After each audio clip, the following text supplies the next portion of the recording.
So I was going to ask you about the island branch of the tour. Well, I guess first I should ask you how the tour is going so far. We're building momentum as we go along. So far I've been mainly in the interior, in the northern and central and southern interior of BC. And at the beginning of the tour, we had some really good turnouts, but some of them weren't so well attended either. But that was before things had passed in Washington and Colorado, and before we'd gotten all the attention. But every stop we're at, we're definitely seeing a great upward trend in terms of awareness and attendance and publicity. And along with those that we talk to directly who come out to hear the talk, we reach thousands more through the local newspapers and local media. And we've been in dozens of stories all around the province since we started our campaign. Mm-hmm. Are you seeing a lot of new people come out, or are you just preaching to the choir? Well, I wouldn't say it's the choir. People who come out are supportive. I don't get too many people coming out who are really against what we're trying to do, but it's not so much, I wouldn't say it's preaching to the choir. I'd say we're motivating our base. You know, it's not so much about trying to convince anybody of anything. It's about to get people to understand how their actions can lead to change and what they should be doing to help make this change happen. So I don't spend a lot of time talking about the medicinal benefits of cannabis or the environmental benefits of hemp or even the harms of prohibition. I sort of assume, I answer those questions afterwards if anybody asks them, but I assume that if people are there, they're aware of those things and they want to help change the laws. And so when I talk, I focus on how we can change the law, what the Sensible Policing Act is, what the jurisdiction in British Columbia is, what the procedures to have a referendum are. And what I want from the audience is for them to be motivated to take our forms and our sign-up sheet, to register themselves and their friends and their families and their coworkers, and to volunteer for us. So that's what my job is. It's not to convert anybody. It's to motivate our base to get involved and make a difference. Right, and the great thing is that motivating our base or even preaching to the choir is pretty easy in BC because the choir is so big. We have so many people on our side here.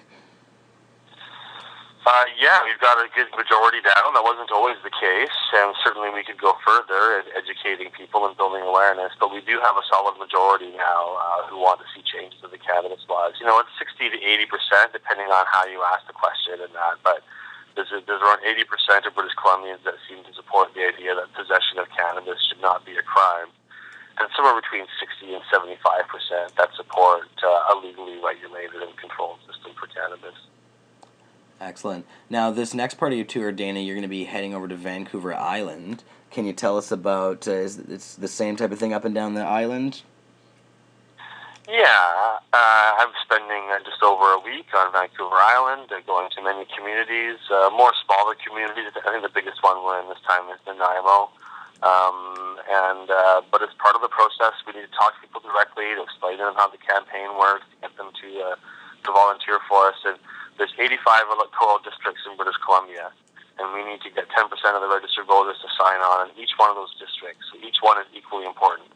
And so when I leave an area, my goal is to leave behind an organizer, a district organizer who can be the central volunteer for that area and coordinate things for everybody else, and then a few other local volunteers who will help out to make it happen. We're going to need thousands of people across the province. In the average riding, we need to collect, in the average electoral district, we need to collect about 4,000 registered voters. Some areas it's more than that, some areas it's less than that, but it's a lot of people. And so we need a lot of volunteers everywhere, and that's really the point of this tour, is to inspire and motivate people to volunteer for the campaign and want to devote some serious time to this over the coming year. Are you finding any support politically from local politicians, either municipally or on the provincial level, when you go around to different places? Oh, absolutely. On a municipal level, there's a great deal of support. Of course, the Union of BC Municipalities passed their resolution to support decriminalization of cannabis and to move towards a legally regulated system as soon as possible, just a couple of months ago. And I've had several city councillors come out to the event to express their support and help organize things. Some of them say that they've long supported this cause, but didn't always feel that it was appropriate of them to talk about it too much because it wasn't really in their jurisdiction or part of their mandate. But now that this resolution is passed and that the cities and towns in British Columbia have acknowledged the price that they pay to deal with cannabis prohibition and the economic and social costs that they have to deal with, empowered to talk about it now and to come out and support our campaign. So there's a lot of support at the municipal level. And at the broader provincial level, in terms of MLAs, I mean, we've had several Liberal MLAs come out in favor of the idea that we should change the cannabis laws in British Columbia. I'm not aware of any that have specifically endorsed our campaign itself, but the ideas that we're putting out there have been endorsed in that regard. And certainly also at the local level, newspapers have been very supportive. The Vancouver Sun's editorial board wrote a wonderful editorial a few weeks ago calling for support of our campaign. And Black Press, which operates many of the local newspapers around British Columbia, has also run an editorial in support of Sensible BC, and that's been circulating through their various town papers around the province for the last couple of weeks. Excellent. Now, Dana, with the study that's happening, I spoke with Neil Boyd, a criminologist who you're working with, and I was interested to find out about the study you guys were doing. Maybe you can tell me just a little bit more about that. Well, charges for cannabis possession have been steadily rising in British Columbia. They had dropped to a low of about 1,700 cannabis possession charges a year in 2005, and that was roughly the average that it was at for 10 years before that. It bounced up and down a little bit, maybe up to a high of 2,000, but it was always in that range. After 2005, when Stephen Harper was elected, possession charges in British Columbia started to increase every year, and by 2011, they had more than doubled to 3,700 charges. That's 2,000 more charges a year being laid over a 5-year period. And so we wanted to find out, well, who are these 3,700 people, and why are they being charged, and what differentiates them from the other 18,000 people that have police interactions for cannabis possession each year in British Columbia but don't get charged? And do they get convicted? Do they go to jail? What's the result of this? How does it affect their lives? What's the long-term cost?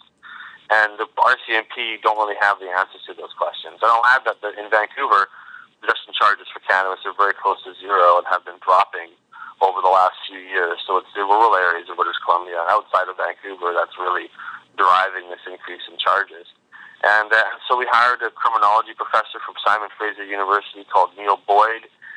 He's a brilliant researcher. He's written several books on different aspects of crime policy and on drug policy and in prisons and that kind of stuff. And so we hired him to do a study, and he's been talking to the prosecutors, talking to the RCMP and the Vancouver Police Department, and to the transit cops, and to everybody else that he can find, as well as interviewing several dozens, if not hundreds, of British Columbia citizens who have been charged or harassed for cannabis possession, and to try to find out what's been going on with these people. And he will have the results of that study coming out in January, I think, or early February.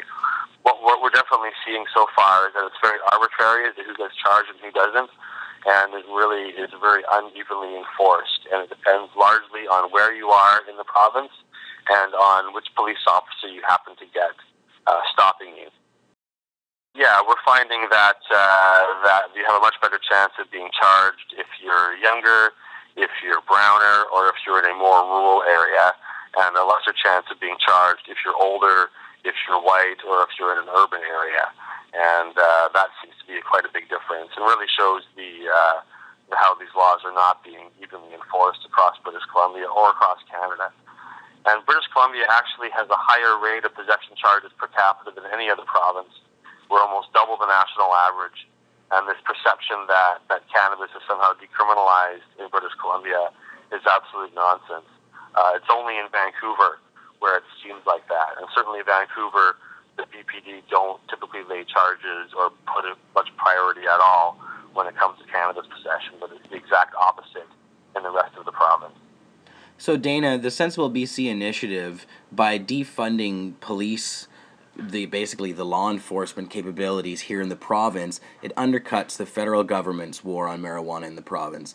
Now, there was a clip of Shirley Bond on television recently, the Attorney General of British Columbia, saying that she didn't think that we'd be able to move forward with something like that because of the federal government. But isn't that how your bill has been designed, or your initiative has been designed, specifically with that in mind? Yeah, that's a cop-out. When they say they can't do anything and their hands are tied by federal laws, that's an absolute cop-out. I mean, the first thing they could do is just say, hey, we want the federal government to change these laws because we're tired of paying for them. Even just making that statement would be a huge step. And it's absolute cowardice that she refuses to do so. The vast majority of British Columbians recognize that our province is paying a very high price for this war on cannabis. And although there are federal laws, it's the provinces that pay for the policing, it's the provinces that pay for the courts, and it's the provinces that cover the jail sentences if you're going to prison for less than 5 years. And the vast majority of these mandatory minimums for cannabis and other substances are under 5 years, so they'll be filling up the provincial jails. So at a minimum, the province has the power to tell the federal government, hey, we don't want to pay for this anymore, why don't you change those marijuana laws? But actually, the province can go further than just complaining about it, because if we look back just a few years, we had 8 provinces that refused to enforce a federal law called the Long Gun Registry. And in that case, attorney generals and premiers across Canada said that if there's an otherwise law-abiding citizen who happens to be in possession of an unregistered long gun, which is a violation of federal law, that we're not going to prosecute them. We're telling our police and our prosecutors to leave them alone. And so they essentially decriminalize possession of an unregistered long gun. And if they can do that, they can do the exact same thing for cannabis. The provinces have jurisdiction over policing. They have the power and the responsibility to tell the police what their priorities should be and what their priorities should not be, and where to direct their resources or where not to direct their resources. And the fact is that the police already exercise a large amount of discretion when it comes to cannabis charges, with over 20,000 police incidences of cannabis possession interactions in BC and 3,700 charges. They're already deciding not to charge 16,000 people for cannabis possession. And if they have the discretion to double the number of charges, as they have over the last 6 years, they have the discretion to halve those charges or drop them by 90%. And although the RCMP are a federal police force, by statute and by contract, they are provincial police officers under the jurisdiction of the British Columbia Attorney General. And so they should listen to what the provincial attorney general tells them to do and not what the federal government says. And so we have great precedent. They did this just fairly recently, decriminalized possession of an unregistered long gun in violation of federal law. We also have the precedent of the supervised injection site in Vancouver, Insight, where the federal government wanted to shut it down, and British Columbia said no. We recognize that this is a life-saving, health beneficial place, and we want to keep it open. And we went to court, and we won. And the long gun registry is gone, and Insight is still here. So clearly the provincial government does have a role to play. They do have power when it comes to deciding what laws they want to enforce and how they want to enforce them and what they want the police to do. And it's an absolute abdication of her legislative responsibility when the Attorney General says she can't do anything or say anything about cannabis laws because it's a federal law. So we have the power to decriminalize possession in British Columbia by not enforcing it, by telling the police to make it a low priority. And that's what this law does. But then to fully legalize and regulate, we do need to change the federal law. We can't create rules around the cannabis industry and regulate it while it's still prohibited. So the Sensible Policing Act also calls upon the federal government to change the cannabis laws or give British Columbia an exemption so that we could go our own way as a province and create a legally regulated system in British Columbia. And when we had alcohol prohibition, each province determined on their own if and when and how they would ban alcohol. So we have a great precedent that British Columbia can have a legally regulated system for cannabis and Alberta doesn't have to. That's fine. We can do it as a province, see how it works here, and maybe run the test in British Columbia before other provinces decide if they want to join in as well. Excellent. Now, Dana, people can find out the Vancouver Island tour stops by checking out sensiblebc.ca/tour.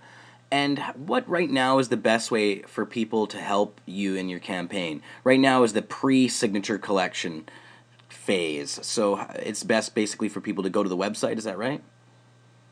Well, if they go to the website at sensiblebc.ca, they can register themselves, which is the same as signing one of our sign-up forms. And when you register, when you sign up on the form, what you're doing is you're going into our database, which we don't share with anybody else. It's just for us.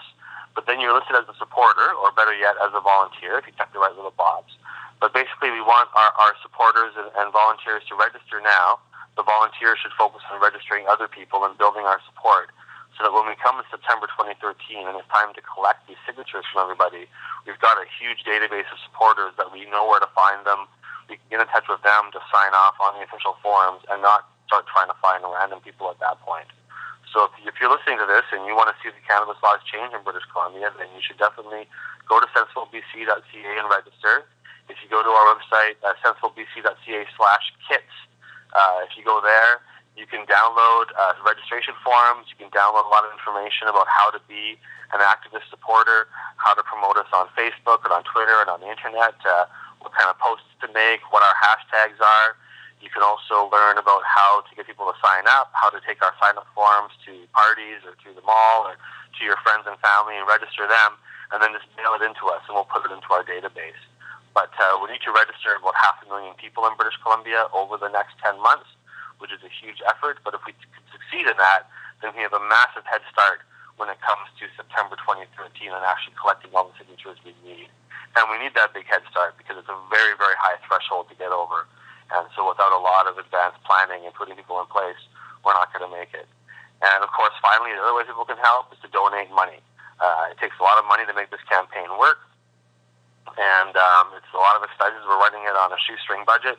And my credit cards are maxed out. And I'm more than happy to do everything I can to help make this work.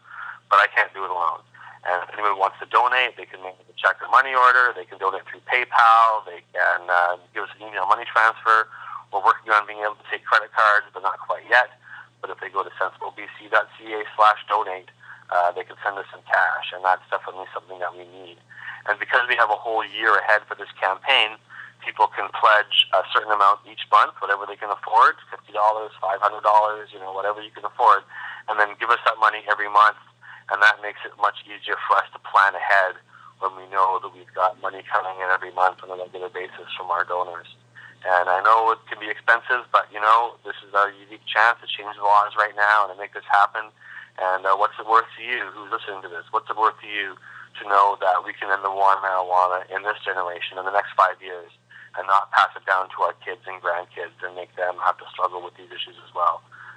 To me, that's worth a lot, and that's why I'm working so hard on this. And I hope that our listeners will agree and put some money and some time and some effort into changing the laws in British Columbia. Excellent. Thanks a lot, Dana. Dana Larsen, Sensible BC. Check out sensiblebc.ca for more. Thanks, Dana. Hey, my pleasure. Thanks for having me.